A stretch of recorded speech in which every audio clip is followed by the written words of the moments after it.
Қайырлы күн, сіздермен процент тақырыбын қарастырамыз. Процентті жалпы өмірде, өмірлік қолданыста жиі көріп жүрміз.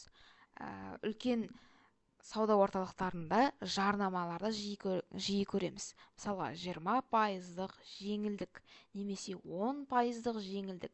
Мысалға айфонның қандай да бір түріне мысалға бізде 15% жеңілдік болып жатыр. Осы айдың соңына дейін деген секілді пайыз белгісін, процент белгісін жиі көреміз. Процент бізде міне былай белгіленеді екен.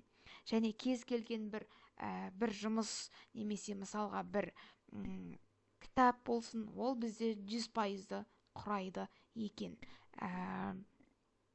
Өмірде мысалға сүт өнімдерінде бізде сүттің өнімінде мысалға оның майлылығының проценті мысалға 3%, 1,5% деген секілді майлылық процентінен де жиі өмірде көріп жүрміз.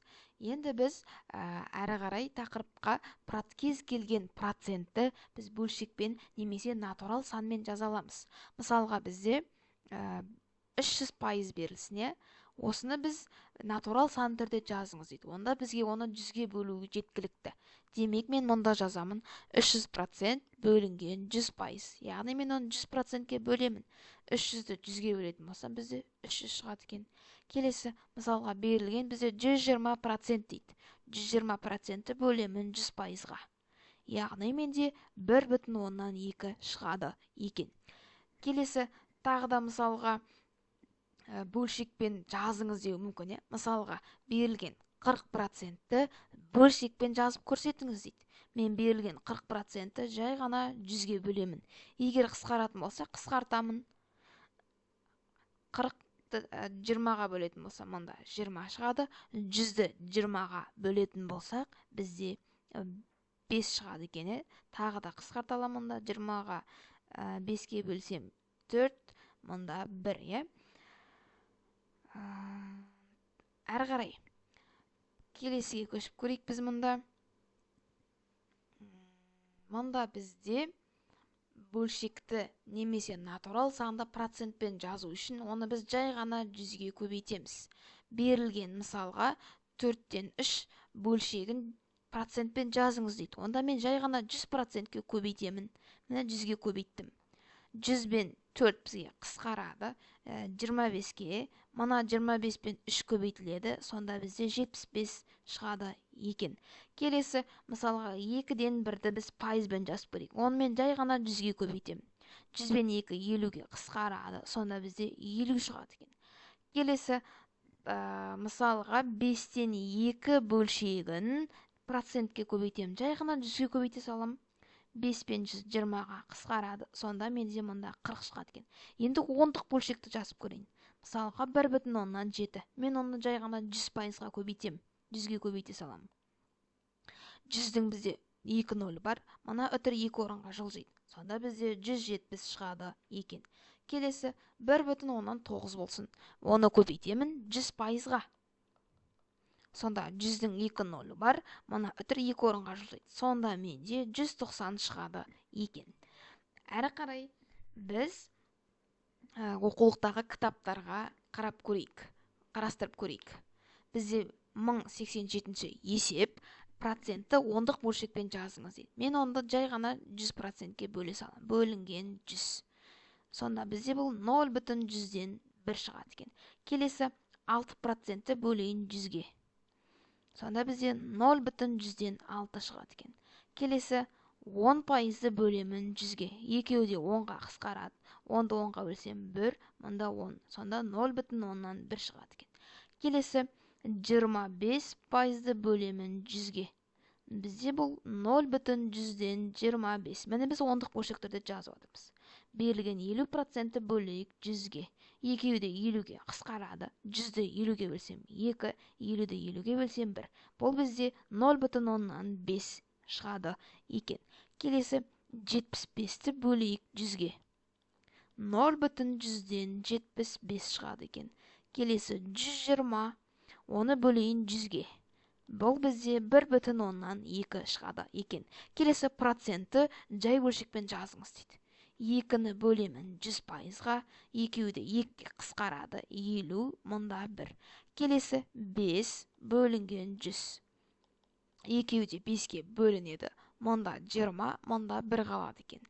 Әрі қарай 60 және мұнда 100 екен. Екеуін де 20-ға бөліп көрейік. 100-ді 20-ға бөлетін болсақ 5, 60-ды 20-ға бөлетін болсақ бізде 3 болады екен. Әрі қарай өздерің шығарып көріңдер. Келесі 1088-ші есеп. Бөлшектерді процентпен жазыңдар дейді.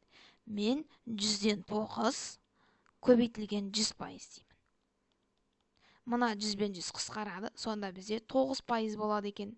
Келесі 100-ден 51 бізде, оны көбейтемін 100%-ға.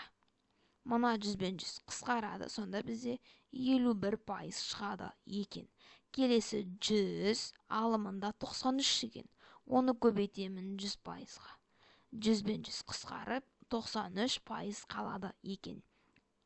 Келесі 10-нан 1 көбейтілген 100.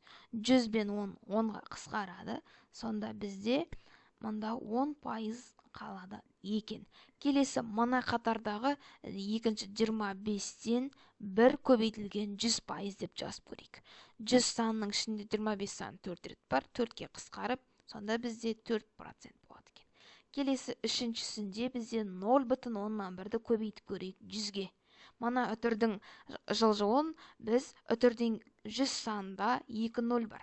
Яғни мына үтір 2 орынға жылжиды. Сонда менде мұнда жетпейтін тұсынан 0 жазып, 10 сан жазамын. Келесі 0,100-ден 1-ді көбейтіп көрейік 100-ге. 100-дің 2 0 бар. Мына үтір 2 орынға жылжиды да, сонда менде 1 шығады екен.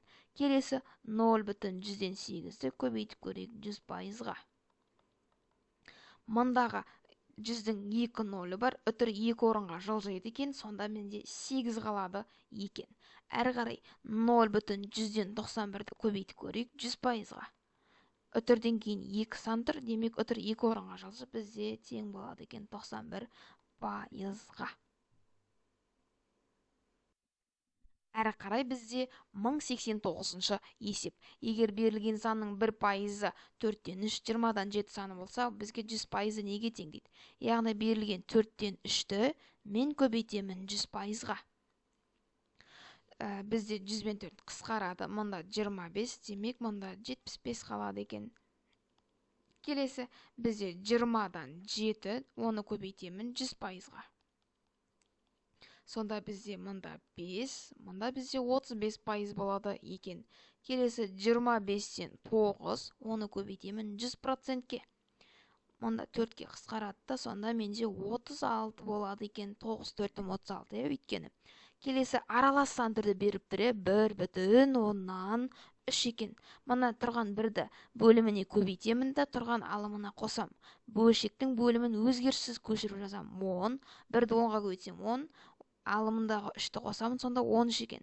Енді осыны жай ғана 100-ге көбейтемін. Мұнда қысқарады 10, сонда бізде 113 пен 10-ды көбейтсем бізде 130 екен.